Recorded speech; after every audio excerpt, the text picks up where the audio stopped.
Welcome to A Well Cared For Human, the podcast that tries to convince you that you are 100% normal and an even better than okay example of the human species, despite the fact that sometimes we feel like the craziest, most incapable, or worthless creatures on the face of this planet. I'm Corey, an author, a creative, and the host of the show. Whatever you're bringing to the table today, I hope this episode proves to be a dose of inspiration for you on your quest to become a well-cared-for human. You can find the episode show notes, your free wellness blueprint, and more at awellcaredforhuman.com. And as always, thank you for listening.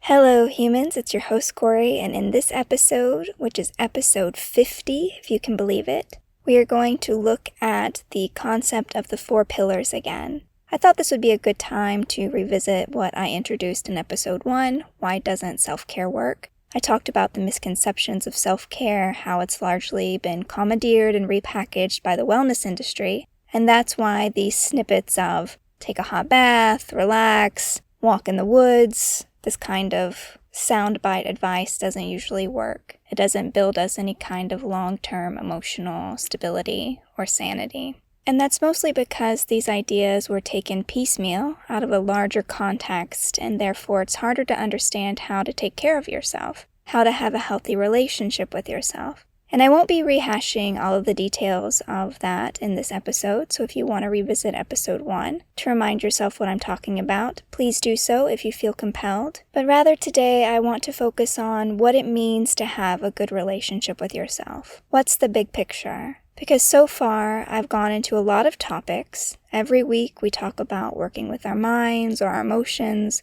difficult people or situations. But from time to time, it's important to zoom out or to take a step back and make sure we really understand what's going on here. And before we get into it, let me clarify a few things. First, what do I mean when I say to have a healthy relationship with yourself? Well, I mean getting to a place where you feel good about yourself. You love yourself. Your general emotion and sentiments toward yourself are positive. Just as you would say, oh, I have a great relationship with him, or I have a great relationship with her or with them. There are certain feelings that would come up for you if you say these words. And that's what we're trying to cultivate, but toward ourselves. I want you to have the same happy, positive feelings when you say, I have a great relationship with myself, as if you were talking about a really good friend. But how do we achieve these good feelings toward ourselves? How do we create this healthy connection with ourselves? And my answer to that is by actively building or rebuilding the 4 pillars of our relationship. And how do we actively build or rebuild those pillars? Through balanced self-care practices. When I say balanced self-care practices, I'm talking about giving equal attention to all 4 pillars. I talk about what is entailed in each of the pillars again in episode 1, but I will do a brief recap in just a second for the sake of keeping us on track. But before I do that, I want to say that the word balanced is also going to require some self-reflection and some self-awareness here. What's balanced for you, or what's balanced for me, or anyone else, that will be individual, fluid, ever-changing. And part of the skill of having a good relationship with yourself or anyone is understanding that relationships are dynamic and changing, and we have to be flexible. We have to do whatever the moment or the day calls for. And in this way, your relationship with yourself will be no different than having a good relationship with anyone else. There will be times when one or more aspects of your pillars needs work, and you'll need to be able to identify that and shift your focus accordingly. I have had to give more energy and attention to different pillars at different points in my past. For example, when my relationship with my body was at its lowest, when I was struggling with my eating disorder, when I was self-harming and cutting myself. That aspect or that pillar of my relationship needed a lot more time and attention in order to achieve a new stable baseline.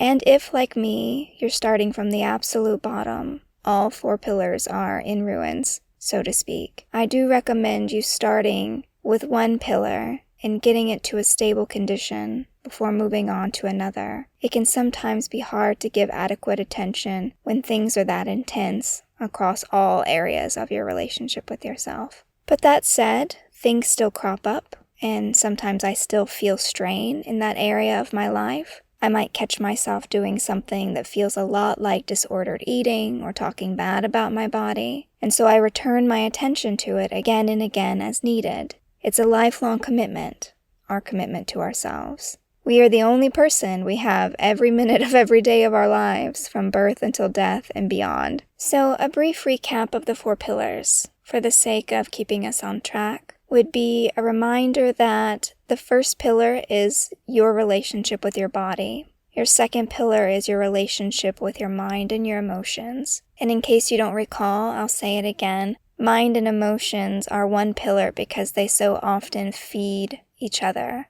Our thoughts create our feelings create our thoughts. So I don't separate them out. I treat them as one fluid entity. The third pillar is my connection to creativity or to spirituality, or if you're a religious person, that would also be where this is. Anything that creates that larger-than-life sense of wonder or joy, a reason for being alive, happiness, pleasure, all of that lives in the creativity, spirituality pillar. And then the fourth pillar is your relationship with others, meaningful connections. Finding your tribe, your people, your group, whether that be your birth family or your found family. Maybe there was no one salvageable from your birth family, which is much of the case for a lot of us, certainly for me. And so it's more about who you find along your path, people who make you feel loved and seen, how to show up for them, but also how to interact with them in a way that keeps you healthy, happy, and safe. And if you're having a hard time visualizing this, I usually have this image of an ancient Grecian temple with the columns, the 4 or 5 columns that are holding up the roof of an old tomb, that kind of thing. I'm imagining the 4 pillars holding up the roof of my sanity, we could say. And when I'm talking about the condition of your pillars, I'm basically saying, how solid are they? And the reason why this metaphor works is because you don't even have to have 4 stable, strong pillars in order to have the roof of your sanity supported, right? You could do it with just 3 pillars, or you could do it with 2 diametrically opposed, opposite end pillars. That can also work. But if we can have all 4 pillars, we'll feel pretty stable and safe in the center. Noticing that, this pillar needs to be completely rebuilt. This pillar is falling apart. Something happened and this one is now crumbling. And then just giving your attention and your time to these aspects of your relationship with yourself, as you would with anything. Just as in order to have a good relationship with another person, you need to give that person your time and attention. You need to listen to them. You need to hang out with them. You need to connect with them to one degree or another. And you will have to invest that same time and energy in yourself in order to have a good relationship with yourself. What makes this different than just the basic hype around self-care practices in the sort of commercialized context that we encounter them all the time now is that we give equal attention to all 4 aspects of our life. We don't just give one aspect all of our attention outside of the crucial moment of a full rebuild. As I mentioned earlier in the episode, when my relationship with my body was really suffering, I did give a lot more of my time and attention to rebuilding my body pillar. But I understood that that was just to give myself a new baseline to work from. It wasn't that I was going to give all of my time and attention to my body pillar forever. I knew that there were other aspects of my relationship to myself that would require my time and attention once I had that capacity. I just didn't have that capacity in the beginning because, I was struggling with depression and anxiety and I had a lot going on. And so I was like, well, if I can just get my body into stable shape, then I can help use my body to ground my anxiety, to work with my depression, to achieve some of these other aspects that I want to in my life. I can then use my body as a tool to help me move forward. So that's why I started with my body. But maybe you'll decide to start somewhere else. Maybe you think having a really good relationship with your mind and your emotions will make it easier for you to care for your body, to develop your creativity or spirituality, to make good relationships with other people. then that's great. Start with your mind and your emotions, if that's where you feel your energy would be best placed. Or spirituality and creativity, do that. Or relationships with others. Maybe you're very extroverted and you think that if you start having good connections with other people, you'll feel more inspired to take better care of your body, of your mind, and your emotions. This is sort of where that self-awareness comes in. You knowing where you are. You knowing what the conditions of your pillars are. You knowing where you would probably be best suited to begin, where the biggest payoff up front would be for you, and then invest your time and attention there. And again, this is going to change as you go through life. In the past, I gave a lot of attention to my body pillar. After that, I gave a lot of attention to building relationships with other people because I felt very isolated, very alone. I had basically expunged all of the toxic people and my family from my life, so I didn't have many people left in my life, and I was really feeling that lack. So I moved from my body to healthy relationships, and then I started thinking about my mind and emotions. This is kind of how I went through it and building up my strength and my stamina as I went along. But now, today, the Corey that you're speaking with now, I'm spending a lot of my time and energy on my creativity and spirituality pillar. That's just what needs a lot of my energy right now, my focus and my attention. I'm at this sort of crossroads ever since my mother died, in which I'm really examining my relationship to my creativity. I'm really examining my thoughts and feelings about these larger universal themes. And this is not uncommon if someone we love dies. We start to really have these existential crises and start thinking about who am I and what do I want to do while I'm here? Tomorrow isn't promised, that kind of thing. So part of it is from losing my mother the way that I did. Another thing is that I just finished writing my 28th book, and I'm kind of at this crossroad of, am I going to keep doing what I'm doing in the way that I'm doing it? Or do I want to try other things with my creativity? Because it is beginning to feel a bit repetitious. I'm not feeling as challenged as I was in the past in my first few books that I wrote. And so this is where my focus is. This is where my attention is, me trying to figure out how to push myself to grow in this area, because it does feel like I need changes. It does feel like I need some revitalization in my creativity, and it does feel like there's some confusion around my spirituality and what I believe in some of these larger aspects of life. And so that's just where my focus is now. It's not where my focus was 2 years ago, and it may not be where my focus is in 5 years, but that's where I am today. And so you will need to know for yourself where you are today, where you want to begin, and what you want to give your attention to. But the important part, and again, what makes it different than just doing these little bits here and there, like buying a bath bomb and thinking it'll solve all your problems, is that you are aware that there are 4 pillars, and you have an awareness of all 4 aspects of your relationship with yourself. And you can give an honest assessment of where you are with each of those 4 aspects. Even if you don't have the time and energy to invest in something at that time, you're aware, this is something I need. And when I can get to it, I will get to it. And in the meantime, 5-minute walk around the block. Whatever it is, you're mindful that maybe you can't give massive investment in an area of your life at this time, but you are aware that you need it. And you can basically say to that aspect of yourself, I see you.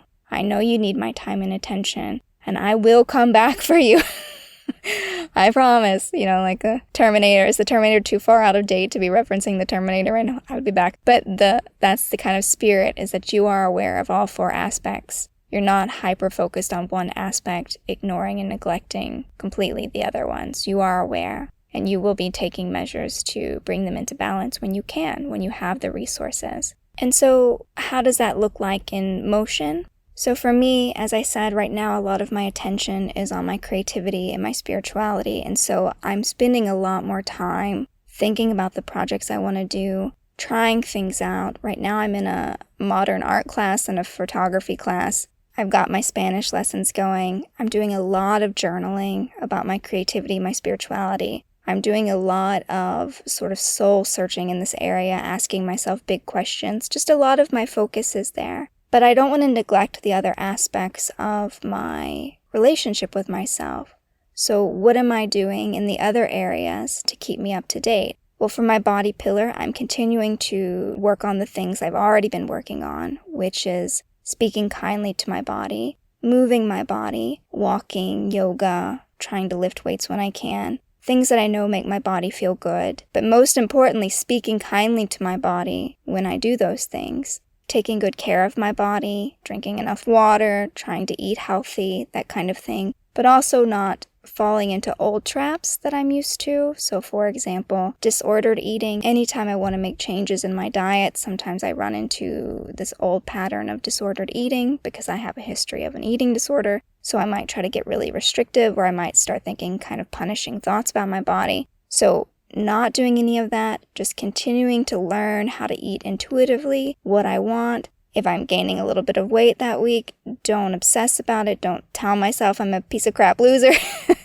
Just keeping up on the work I'm already doing. So my body pillar is more of in a learning/maintenance phase. And I have that going in the background, even though my focus is really on my creativity. And the same for my mind emotions pillar. I'm not giving it a lot of work right now because I'm not in a place where that's necessary. Right after my mother died, the way she died, as I talked about in the Who Killed My Mother podcast, my emotions and my mind needed a lot of my attention. I was all over the place, and I was really struggling, so I was giving it a lot more of my time and attention. Now, I just need a few mindfulness practices every day. I just need to do a bit of meditation every day. I just need to be aware of my mind, of what I'm thinking. So, a couple times during the day, I'll just kind of stop, see where my head's at. What am I thinking? How am I feeling? And I might give those moments my attention if something comes up, but mostly it's just running in the background because it does not require that level of attention from me as it did in the past. No major processing or grieving or self-loathing or any of these things that I dealt with once upon a time. And then same with my self-care practices in my relationships for other people. All of my friendships and family relationships are pretty stable right now. Only because I've pretty much cut everyone out of my life who I don't have a great relationship with. So only the people who have survived are the ones I have a good relationship with. And so I try to give the people I love enough time and attention so that we feel connected, so that they know I love and care about them.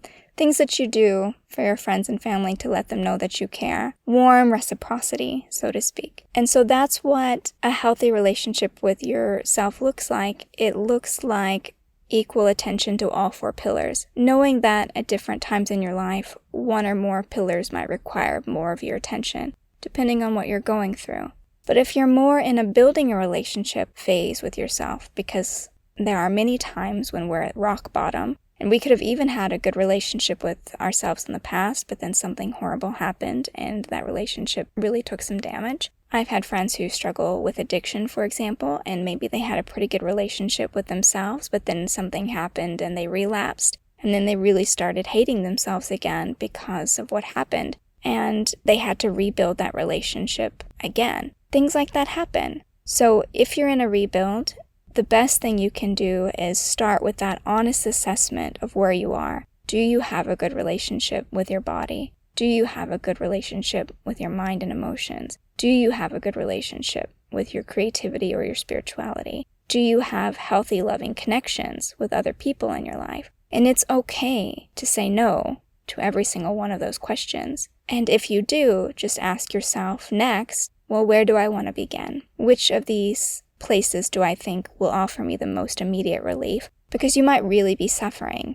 In fact, not even might. I know you're suffering if all four aspects of this relationship with yourself are in disrepair. And so if you're really suffering, where do you think you'll get the most relief first? Do you need to get in therapy to help process some of those difficult emotions? Do you need to start looking at your relationship with your body? And it doesn't mean you won't do things in the other categories. Don't underestimate the power of doing small, little manageable tasks every day. So let's say, for example, you really want to work on your emotions and your mind. So you get back in therapy, you're in therapy once or twice every week, and that's your focus, is doing the work with your therapist. But you also take a 5-minute walk every day, and you also take a 5-minute break to doodle every day. And you also say yes to a coffee with a friend that you care about. You know, there are other ways that you can try to slip these things in, even though you're attention and focus might be on one aspect of your life at a time. And again, I just want to remind you that you're envisioning these old, aging, crumbling ruins, okay?